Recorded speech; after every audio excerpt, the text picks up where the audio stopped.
مجھے اس جگہ سے قائد اہل سنت حضرت مولانا شاہ احمد نورانی صدیقی رحمۃ اللہ علیہ کی خوشبو آ رہی ہے۔ رب ذوالجلال آپ کے مرکز پر نور پر کروڑوں رحمتیں نازل فرمائے۔ قائد عالی تھا وہ اور رہبر ذیشان تھا، ملت بیضا کی وہ ایک واقعی برہان تھا۔ کتنے سینوں نے ہے پائی ان سے قدر و منزلت، چشمہ رشد و ہدایت منبع ایمان تھا۔ اس کے لہجے میں مجدد الف ثانی کی گرج، وہ امام فضل حق کا واقعی عنوان تھا۔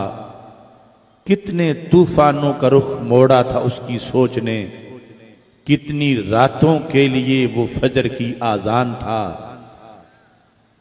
شیر آصف کیا بتائے ان کی قدر و منزلت، وہ یقیناً سرور کونین کا فیضان تھا۔